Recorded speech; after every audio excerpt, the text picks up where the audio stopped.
In Burkina Faso, we're turning Trecento treasure, building a brighter future from what others throw away. Our people's hard work and innovation are making our nation a leader in sustainability. Imagine a place where the refuse of daily life, the plastic, bags snagged on acacia branches, the discarded bottles glinting under a fierce sun, the mountains of organic waste steaming in heat is not an endpoint but a beginning. Imagine this detritus being systematically transformed into currency, into careers, into climate solutions, and into the very foundation of a more resilient future.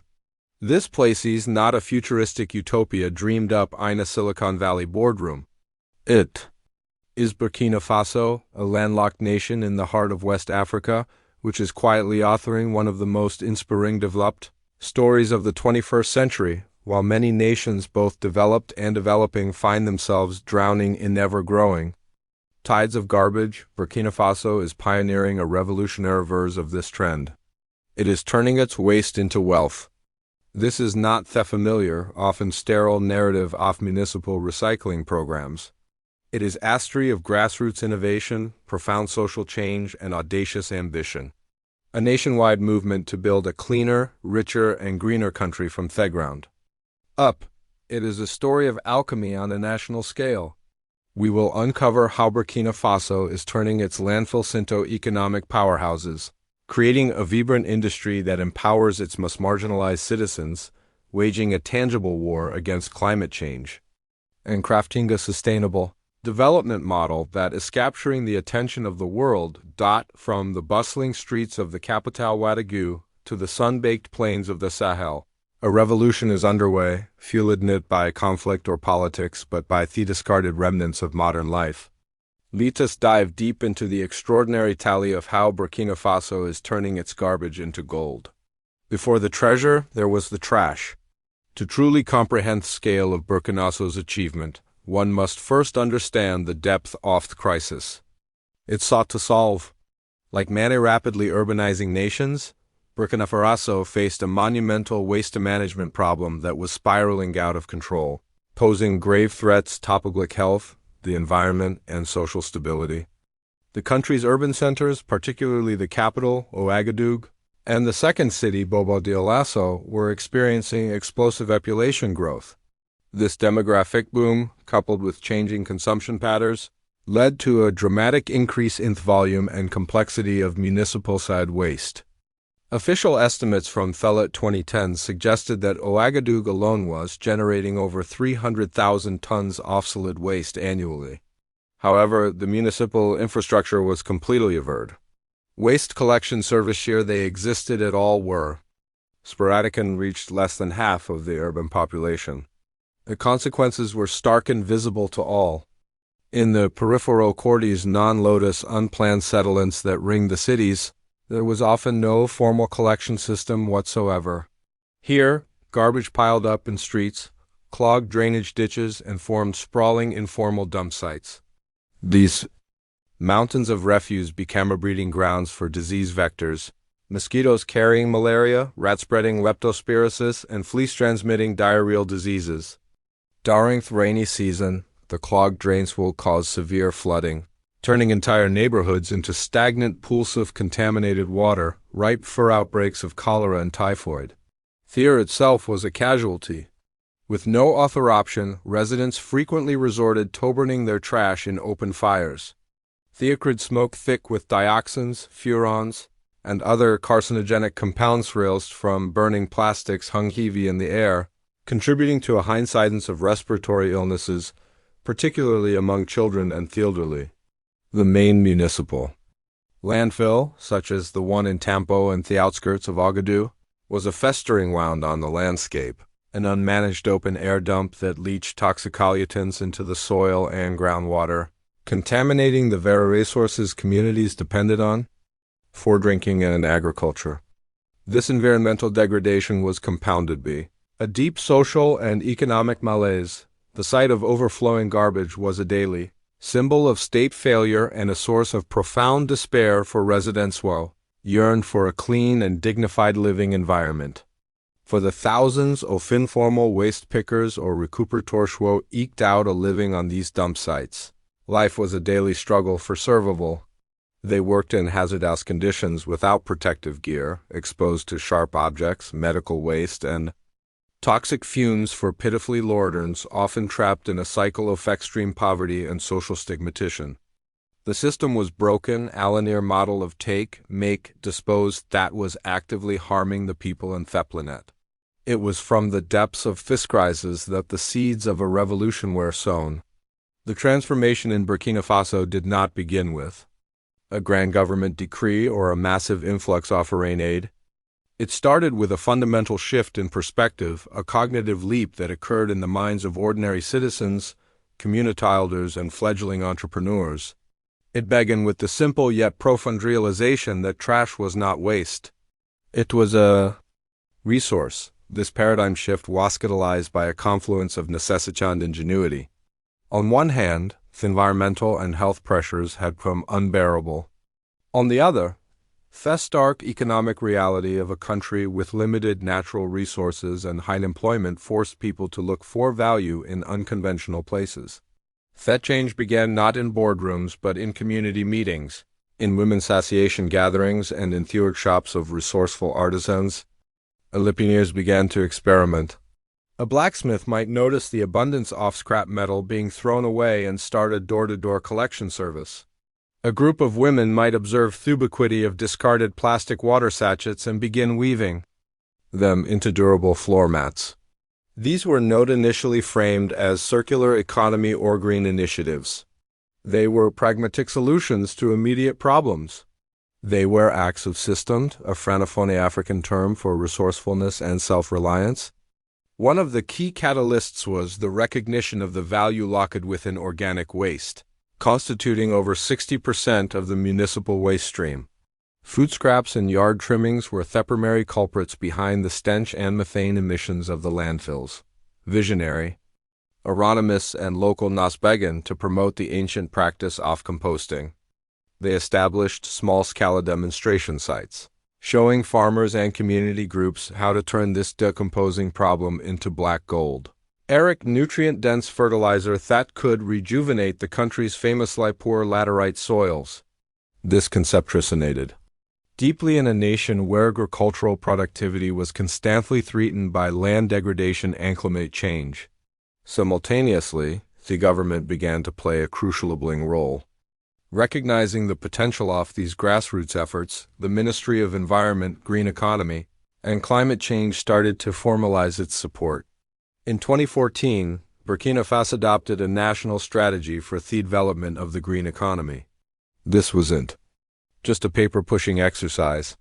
It signaled a clear policy direction.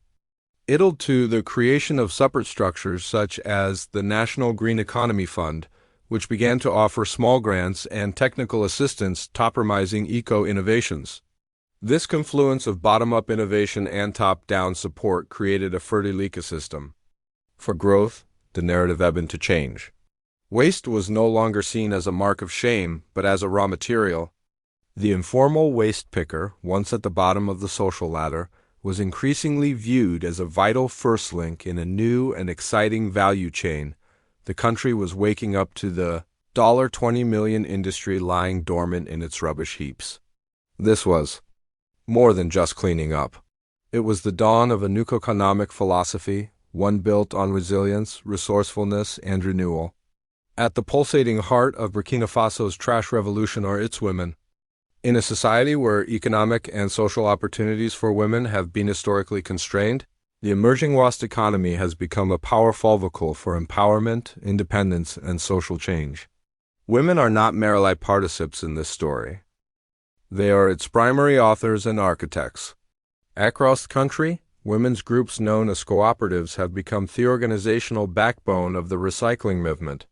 They have systematically argent waste collection networks established and managed recycling and sorting centers and pioneered the transformation of trash into valuable marketable products.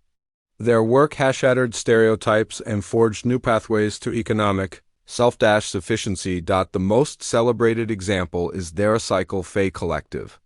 What began over a decade ago with a small group of 10 determined women in a Ouagadougou suburb has blossomed into a thriving social enterprise that now provides stable employment for over 150 women. Many of whom are single mothers or widows who were previously considered unemployable. Their model is a masterclass in value addition. The collective focuses on one of the most problematic forms of waste, the ubiquitous thin film plastic bags that litter the landscape and choke waterways. The process is laborious, but effective. Members collect the discard plastic bags from households, markets, and streets.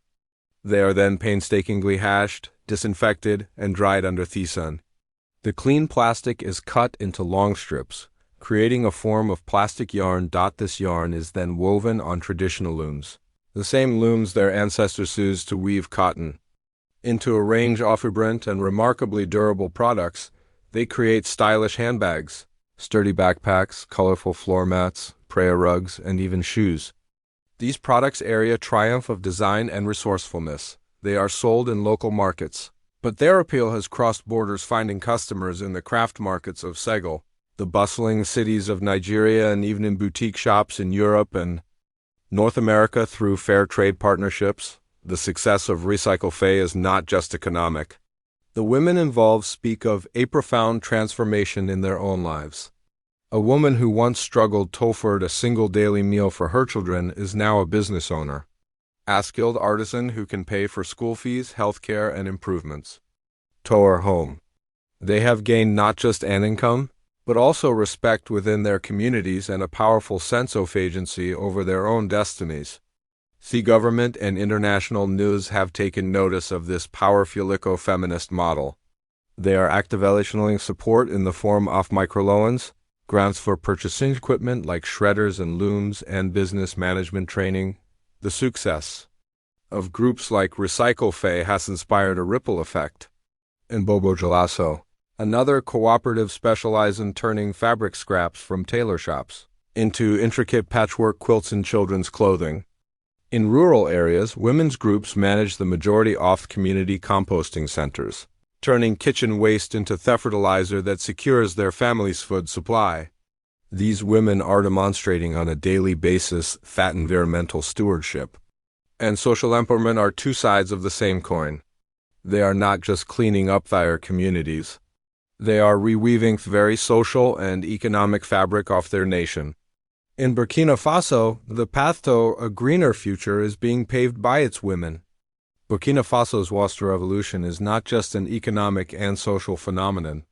It is a critical front in the country's fight against climate change.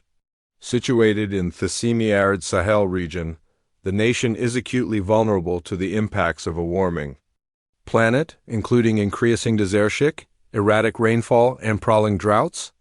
In this context, turning waste into a climate solution is no luxury, but a survival strategy. The country is leveraging a fascinating mix of low-tech and high-tech innovations to build resilience and drastically cut its carbon footprint. The numbers are a testament to the success. Today, an estimated 45% of all urban waste in Burkina Faso is diverted from landfills and revalorized through recycling or composting. This single achievement has a massive climate impact. By preventing organic waste from decomposing in anaerobic conditions in landfills, the country avoids the release of enormous quantities of methane, a greenhouse gas that is over 25 times more potent than carbon dioxide, trapping heat in the atmosphere. The estimated annual reduction of 120,000 tons of carbon dioxide equivalent emissions is a figure that many wealthier nations would envy. The cornerstone of this strategy is composting. Across the country, community-led composting centers have become hubs of green innovation. They utilize simple, effective aerobicomposting techniques. Organic waste is collected, mixed with dry materials like straw or sawdust to ensure proper aeration and regularly turned to facilitate decomposition by microbes. The resulting product is a rich, dark humus that is a boon for farmers in a region where chemical fertilizers are expensive and can degrade soil over time. This organic compost is agamecker. Farmers who use it report significant improvements in soil structure, water retention, and crop health. The claim of a 30% increase in agricultural yields is not an exaggeration. For many, it's a conservative estimate. This means more food security, higher incomes for farming families, and a reduced need to clear new land for agriculture, thus preserving precious ecosystems. From tires to fuel, used car and motorcycles, which once clogged landscapes or were burned in toxic fires, are now a feedstock for pyrolysis. In small scallically fabricated reactors, the tires are heated in an oxygen-free environment. This process breaks them down into three valuable components: a carbon-rich solid char biochar, a synthetic gas, and a crude liquid biofuel. This biofuel is then refined and used to power small engines such as those in the ubiquitous 3W-wheeled tuk-tuks or in grain mills, displacing more expensive and polluting diesel fuel, plastic bricks. Innovators are mixing shredded plastic waste with sand, heating the mixture and pressing it into durable, water-resistant paving blocks and construction bricks. These plastic bricks are stronger and lighter than conventional concrete blocks and provide a safe way to sequester plastic that cannot be easily recycled into other products. Safer incineration, recognizing that some waste cannot be recycled. Students and faculty at the University of Ouagadougou have designed and built prototypes of small-scale, high-temperature incinerators powered by solar energy. These units are designed to safely burn residual waste, including certain types of medical waste at temperatures high enough to destroy harmful pollutants with filters to capture particulate matter. This represents a significant leap forward from hazardous open burning. What makes this technological flourishing so impressive is its homegrown nature. Burkina Faso is not waiting to import expensive, complex machinery from the West. It is fostering a culture of frugal innovation, adapting and building technologies that are appropriate for the local context, affordable, repairable, and scalable. This approach has attracted the attention of a widerang of international partners. The World Bank, through its waste management and climate-smart agriculture project JAB, has invested millions to support the expansion of composting and recycling infrastructure. The European Union funds programs that provide technical assistance to green startups and in a sign of the model's cutting-edge pull. Venture capitalists from as far away as Silicon Valley are beginning to explore investment opportunities in Burkinabe eco-enterprises, recognizing that the solutions being forged in Sahel may hold lessons for the entire world. If women are the heart of Burkina Faso's waste revolution, then young people are its engine.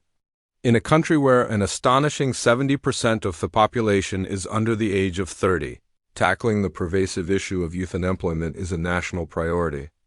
The burgeoning circular economy has emerged as a powerful, unexpected source of meaningful employment and entrepreneurial opportunity for this dynamic generation, giving them a tangible stake in building a better future for their country. The waste sector is creating thousands of jobs that span the entire value chain.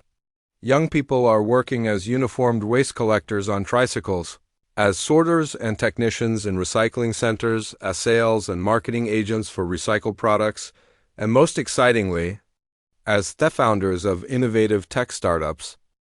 For many, a job that involves handling trash is not seen as dirty work, but as a modern, respectable profession with a clear purpose and a pathway for career advancement. This has led to immeasurable impact. In some urban districts where waste management entities are concentrated, youth unemployment has seen a decline of up to 15% in just a few years. One of the most brilliant examples of this youthful ingenuity is GreenFo, a mobile application that is revolutionizing barn waste collection. Created by a team of young Burkinabe tech entrepreneurs, the app functions as an Uber for trash. Households and businesses use the simple interface to request a garbage pickup. The request is instantly routed to the nearest registered waste collector in their area. The app handles scheduling, payment, and even tracks the final destination of the waste to ensure it goes to a proper sorting facility, not an illegal dump site. GreenFo's genius lies in its incentive system. To encourage sorting at the source, the app incorporates a rewards program. Families that correctly separate their organic waste, plastics, and metals receive points, which can be redeemed for discounts on essential goods like cooking oil, rice, or mobile phone credit at participating local shops. This gamified approach has dramatic alliance recycling rates and has mad waste collection in the three major cities it serves. Ouagadougou, Bobo, Doulasso, and Kédougou, far more efficient and transparent. The educational system is also adapting to support this new economy. Vocational training schools are offering specialized courses in green trades. Young men and women can learn practical skills like how to manufacture plastic bricks, how to maintain and repair recycling machinery, or how to conduct waste audits for businesses. University programs in environmental science and computer science are encouraging students to focus their final projects on solving waste-related challenges, creating a pipeline of talent and new ideas. This engagement is fostering a profound sense of national pride and civic duty. Young Burkin are not waiting for opportunities to be handed to them. They are creating them. They see a direct link between their work, the cleanliness of their neighborhoods, the health of their families, and the future prosperity of their nation. By choosing to build careers in the green economy, they are making a powerful statement. They are staying, they are innovating, and they are taking ownership of their country's destiny. This is not just a trend with such a youthful demographic. It is the very definition of Burkina Faso's future. The echoes of Burkina Faso's success are now reverberating far beyond its borders. The nation's innovative and context-appropriate approach to waste management is no longer a local secret. It is becoming an influential global model for sustainable development, particularly for countries facing similar economic and environmental pressures. A steady stream of delegations from neighboring nations like Nia, Ghana, Togo, and Senegal now visit Burkina Faso, not as aid donors but as students eager to learn how this small landlocked country managed to turn its garbage into gold. What makes the Burkina model so compelling and replicable is its rejection of the one-size-fits-all, high-tech solutions often pushed by developed nations. The system is built on principles of decentralization, affordability, and community ownership.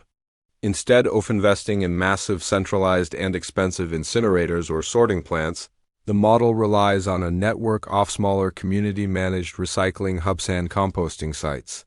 This distributed network is more resilient, creates more local jobs, and is far less costly to build and maintain.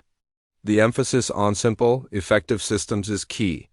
This includes runners locos logistics utilizing fleets of affordable tricycle sand carts for neighborhood-level collection which can navigate narrow streets that large garbage trucks cannot access, smart incentives employing mobile technology like the green for rope and fair transparent payment systems for waste collectors ensuring they earn a dignified wage, value chain integration fostering direct links between waste collectors, recycling cooperatives and the end markets for their products. Cutting out exploitative, Burkina Faso is now beginning to export, not just its ideas, but also its tangible products. The stylish handbags made from woven plastic by their Recycle FA collective are gaining international acclaim. The durable colorful bricks made from plastic waste are finding a market in neighboring countries for construction projects. These exports serve as powerful ambassadors for the circular economy, demonstrating to the world that waste can be transformed into high-quality goods. This growing influence has been solidified by formal recognition on the world stage. At recent United Nations Environment Programme Summit in Nairobi, Burkina Faso is lauded as one of the top 5 African nations leading climate innovation. Through waste management. This accolade has opened doors to new partnerships and streams of funding. The government is actively working with regional bodies like the Economic Community of West African States (ECOSTO), develop frameworks for sharing best practices and promoting circular economy policies across West Africa. Burkina Faso strategically leveraging this success to reposition itself on the global stage. It is moving beyond the persistent narrative of poverty and instability that has long defined perceptions of the Sahel. Instead, it is presenting itself as a hub of green innovation, a nation of resourceful problem solvers, and a leader in the global transition to a circular economy. The country is building stronger diplomatic and economic ties with development banks, green investment funds, and international corporations. proving that a commitment to sustainability can also be a powerful tool for foreign policy and economic development. Burkina Faso is no longer just a place with problems. It is a place with exportable solutions. The history of Burkina Faso's trash-to-treasure journey is a powerful testament to the power of human ingenuity in the face of adversity. What began as a desperate attempt to manage overflowing landfills has organically evolved into a dynamic multi-million-dollar industry that is simultaneously tackling poverty, empowering women and youth, and building resilience to climate change. This isn't merely a story about recycling. It is a story about fundamentalizing the relationship between society, economy, and the environment. While the progress is undeniable and deeply inspiring, the journey is far from over. Significant challenges remain in the road ahead. The primary task is scaling up. While the 45% valorization rate in major cities is a monumental achievement, waste management in smaller towns and rural areas remains a significant challenge. Formalizing the entire sector is another critical step. Many waste collectors and small-scale processes still operate in the informal economy, which can leave them vulnerable to limit their access to finance and social protections. Ensuring worker safety, providing health insurance, and establishing fair labor standards across the board is essential for the long-term sustainability and equity of the system. Finally, attracting larger-scale domestic and international investment is crucial to upgrade technology, expand infrastructure, and move further up the value chain. For instance, from simply shredding plastic to manufacturing cocoa-molded products. Yet the vision for the future is clear and audacious. Burkina aims to become the first nation in West Africa to achieve a fully circular economy, where the concept of waste is rendered obsolete. It is a vision where every discarded item is seen as a feedstock for a new product, where every citizen participates in and benefits from a system of sustainable consumption and production, and where economic growth is definitively allied from environmental data. From plastic bottles transferred into life-saving construction materials, to food scraps reborn as life-giving compost, to old tires resurrected as clean-burning fuel, Burkina Faso is showing the world that our greatest challenges can contain the seeds of our most profound transformations. It is a lesson written in policy papers, but in the daily actions of a resilient and resourceful people. The next time you casually toss an item into the trash, pause for a moment and think of Burkina Faso. Think of the women weaving plastic into art, the youth coding apps to clean their cities, and the farmers growing more food with composted soil. They have shown us that garbage is not an endpoint. With vision, creativity, and collective will, it can be the starting point for a cleaner, more just, and more prosperous world. If this small, determined nation can turn its garbage into gold, what is stopping the rest of us from seeing the treasure in our own trash? Burkina Faso has thrown down a gauntlet of inspiration. The world would wise to pick it.